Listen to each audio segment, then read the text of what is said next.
This video is going to talk about how to determine the key points of a parabola when something is in standard form. Of course, standard form is when you have a quadratic equation when it is written in y equals ax squared plus bx plus c.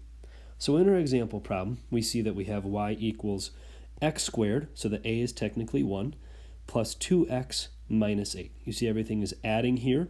There are no parentheses for multiplication. It is not in factored form, so this is standard form. So you have these steps that you see. Now, number one step is to factor. Now the reason we need to factor is because that helps us to find our x-intercepts, which is the two very important points for your parabola. Once you have it factored, you're going to use that factored version to determine the x-intercepts.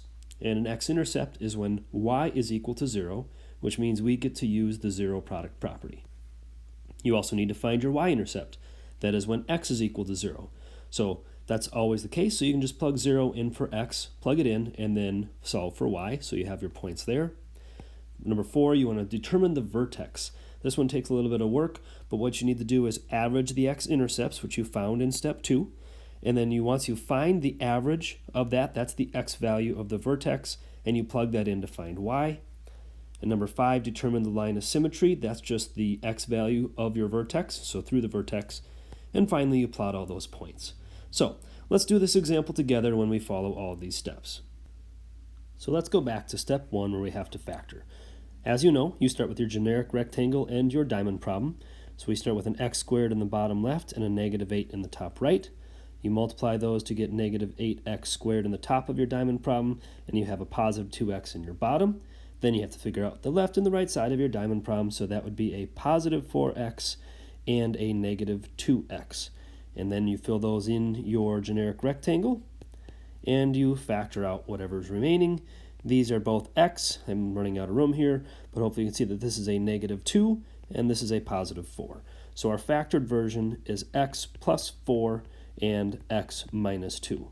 So what we have done is we have turned our problem in standard form into factored form.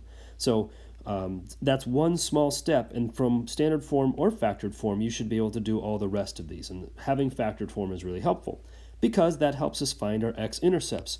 So I'm going to use some space up top here to do step 2, which is determine the x-intercepts, which says that when you have an x-intercept, y is equal to 0, so use the zero product property, which tells us to take your factored form, which is now x plus 4 and x minus 2, and you set that equal to 0.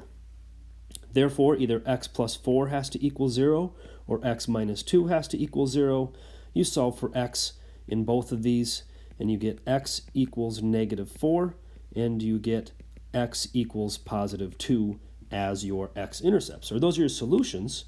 Let me rephrase. These are the solutions to our equation from the zero product property. Therefore, they are our x-intercepts.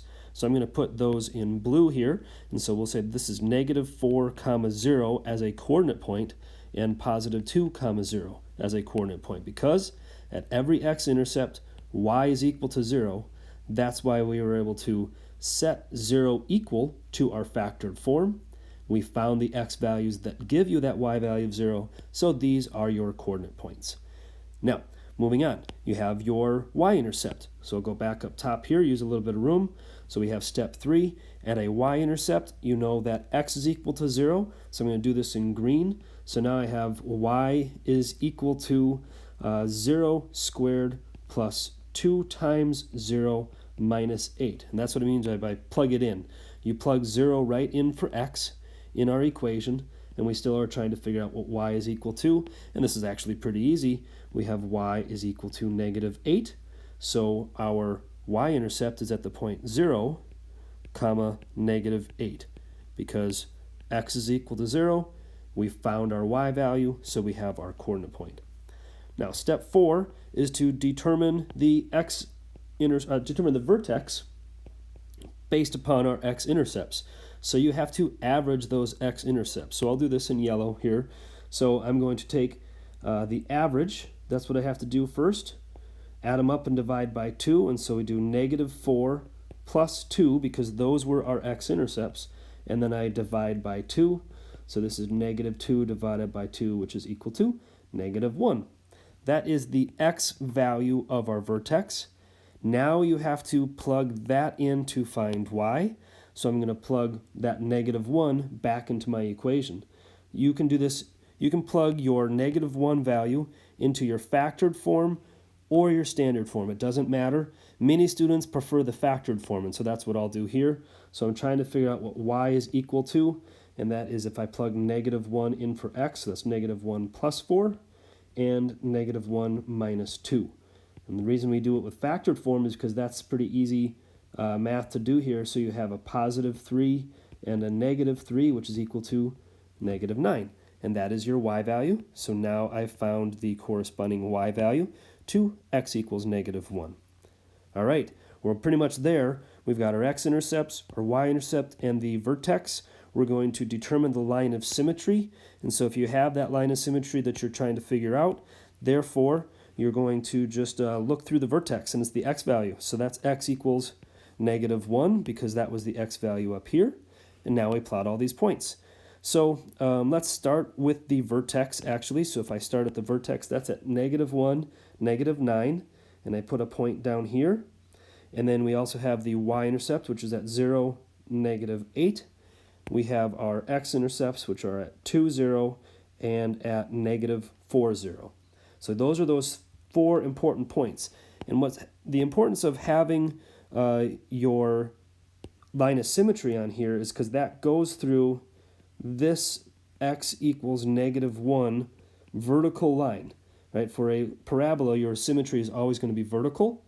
And what that helps you do is find out what your buddy points are. And what I mean by that is all of these points, you take a look, these are symmetrical around that line of symmetry. So there's 3 units here, 1, 2, 3, and there's 3 units here. So those are 3 apart. And also there's got to be a point opposite that green dot. So I'm going to put the buddy point down here. And now you can see you have those points, so you can make a pretty good parabola graph from your standard form. And that's how you do this. So factoring is important. You use the zero product property to find your x-intercepts. You plug 0 in to find your y-intercept. You average those x-intercepts to find your vertex. That is your line of symmetry. You plot those points to find your parabola. Good luck.